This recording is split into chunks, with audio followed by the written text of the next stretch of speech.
Hey there, planners. Today I wanted to hop in and give you a quick update on my work bullet journal. I am through the month of January. I am making a few tweaks to the month of February, and I also want to find out how are your planners going for work in the new year. So with that, go grab your planners and let's get planning.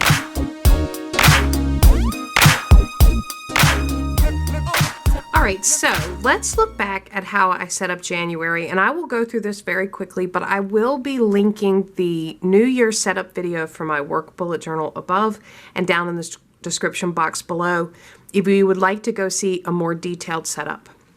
Of course, with my work bullet journal, you're going to see a lot of sticky notes everywhere covering things up because it is work material, and I just don't like to share that here. So this is how I set up January for the month. It was a very minimalist approach, and I really wanted to, keep going with the momentum that I established in 2020 with being very minimal in my work bullet journal. And so I set up just a 2-page spread for a master to-do list with a mini calendar here. And you can see, from the signifiers here on the side that this was a great spot and I used it a lot. There were a lot of action items and sub-action items, and my signifiers are if it is a box that's completely closed in, that task was completed. If it's a box that's halfway closed in, that task was partially completed. And then if it's an X, that task was canceled. You'll see some arrows. That means that I migrated those things over.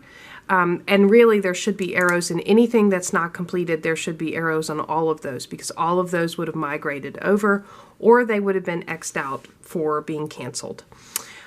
So this spread worked really well for me. And then what came after this spread is I basically just turned the page, wrote the date at the first blank spot on the page, and started rapid logging. So I took meeting notes, I captured any action items as I went through the day, and then at the end of the day, I would take any action items from that session of, that section of rapid logging and move them back into the master task list. So I would always come here every day or periodically throughout the day to see what it is that I needed to accomplish. This worked well. However, I did very quickly notice a few issues that I needed to be able to address. So this worked well for me. I really liked having one spot for all the to-dos.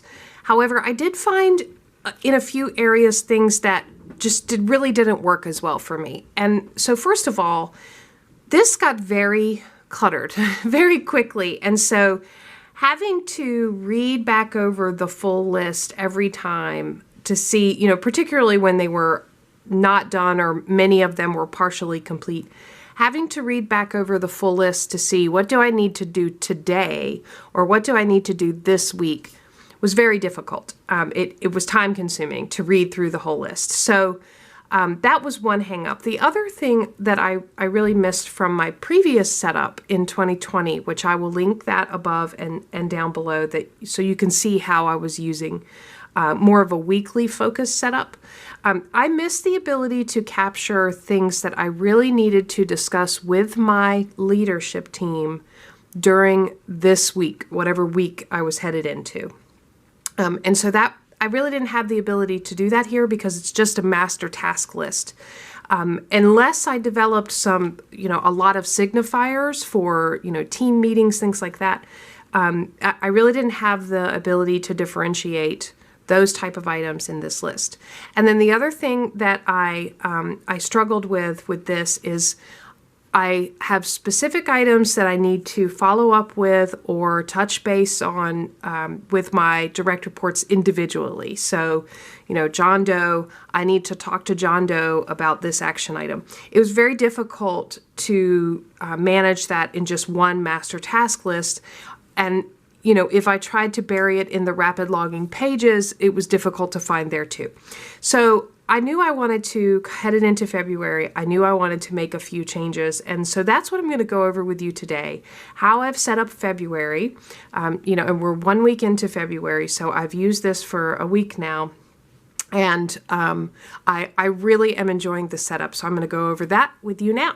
All right, so here's the February monthly setup. And And, I did not completely abandon the master task list. I do like the master task list idea because there are some things that really are not assigned to a specific week or day or time that just need to happen in the month. And so I went ahead and reestablished the master task list and left that on the first page. It's only one page now.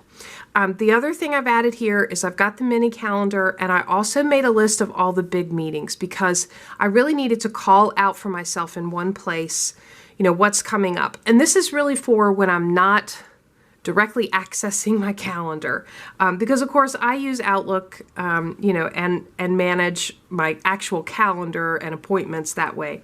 But this is just a quick reference when maybe I'm not sitting right in front of my computer, or just need to be able to see what big meetings are coming up when, in the sense of planning. The other thing I added here on the second page of the monthly spread are boxes for one box for each of my direct reports and one box for me. And that helps me be able to capture and track any items that I need to talk to these folks about in one-on-ones, or any items that I need to follow up with them on. I really missed that in the January setup space, and just not having a dedicated place for that. I did not want to go down the path of developing color coding or signifiers for every one of my direct reports, which would have been another option, but I really didn't want to do that, so I just went with one page. It's a small space, it's a very small box, but it's perfect for capturing any items that I need to just track associated with this person. So I think this is really going to be helpful. It's working well right now. I'll say that I refer to this page less than I did where I just had one master task list and was tracking all action items there. I was going to the page in January every day, multiple times a day. Already in the first week of February, I can see that I will need to come to this page less, which is something I appreciate. So flip the page and you'll see that I am employing a weekly setup.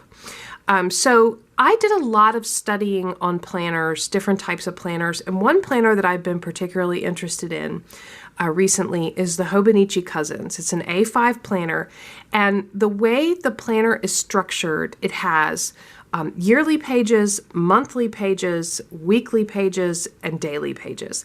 And it's set up in that order. So you have all your monthly pages in one spot, and then all the weekly pages for the year, and then all the daily pages. So I don't necessarily like that order. I think it's odd to have, to be in this section for the weeks and then have to flip way to the back to get to the day associated with that week. But I do think that if you sit down and really map out what needs to go in monthly versus weekly versus daily, I think it is an excellent setup. So I spend some time kind of mapping out what would be the difference in the things that I would put from a work standpoint in a monthly spread versus a weekly spread versus a daily spread, and determined very quickly that all three would be beneficial for me. So I am employing a weekly spread, and you'll see I have major items that need to get done for the week. Now these may not necessarily be assigned to a day. Actually, they're just general get it done this week items. I have sections for 2 weekly meetings that I attend every single week that I need to be prepared to share information or take action item status to. So I have sections for those 2. I have a general section for notes, and then I also have a box for each weekday here and a section for next week. So this was the first week of February that I used this, and I have to say I absolutely love it. It was very, very handy. I am capturing in the days any action items that are due that day, any special reminders that I need for that day, anything that's going on, somebody's work anniversary or birthday, things like that go in here, any of those items. And then, as I said, undated tasks that need to get done this week, and then focused meetings that I need information for in just general box. And you can see last week I didn't even use the general box. Part of the reason why I didn't use the general box is because I am also employing daily pages, which I'll talk about in just a minute. So let me flip over to a blank. This week coming up is blank, and it's Sunday. I'm getting ready to set this week up, so you can see kind of how it's laid out. I am loving the structure, and what I'll do is just, flip over to the monthly setup, pull anything from the master task list, make sure I've got any action items associated with my leadership team scheduled here, and then I'll also flip back to this week and see, is there anything, for example, I can see I've got a couple of items that did not get done. Do they need to be migrated over and assigned to a specific date? So you can see that's how I've set up the weekly pages. And then once you get past the weekly pages, I have one page a day, and this is for notes. So you can see Monday, Tuesday, Wednesday, Thursday, Friday, and then I just have some spillover space for anything that might spill over and need extra room. Now I've gone through and set up all of the month of February weekdays, and then I just have blank pages. So if I do actually run out of room and need even more space than what's provided in the full day and the spillover page, I can always just come back here and use these blank pages.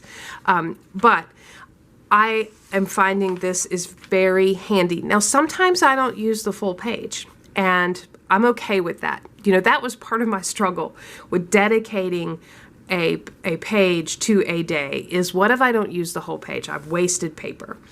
I'm just getting over that. I'm just letting that go, because having a specific day on a page helps me really be able to find what I need. What happens more often than not is I actually need, I divide the page in half, and I'll just take a highlighter or like a red pen and draw a line down the middle of the page. And I'm able to use this half of the page and this half of the page for any note taking or action items, things like that, as I go through the day. That's what happened more often than not in the first week of the month. But this has been fantastic. And then, when I get to the end of the day, I will flip back over and pull any action items into the weekly to-do task list, or the days, or if it's just undated, I will put it in the master task list. So this system is working really well for me right now. I'm going to use it through the month of February and then capture any tweaks that I think I need to make. It's interesting, as I said, it's set up very similar to the Hobonichi cousins, and I'm thinking, if I do this for a few months, and use the notebook, use the full notebook, if I am able to really get a lot out of this setup, that might be an indication to me that the Hobonichi cousins would be a good work planner, because again, it is set up very much like I have this set up. And I will say, you can see this month I did do a little bit of decoration, not much, just kind of threw some washi down and picked some different colors. And again, the colors, it's always about function in my work planner. The colors are helpful to me to be able to find where a week begins and ends. And color schemes help me, the tabs and the color schemes help me to separate days, weeks, and months. So that's an update on my work planner. If you want to see more information about kind of the different tweaks and changes and setups I've used, go check out the playlist for my work bullet journal. I would love to hear from you about the planner that you're using for work.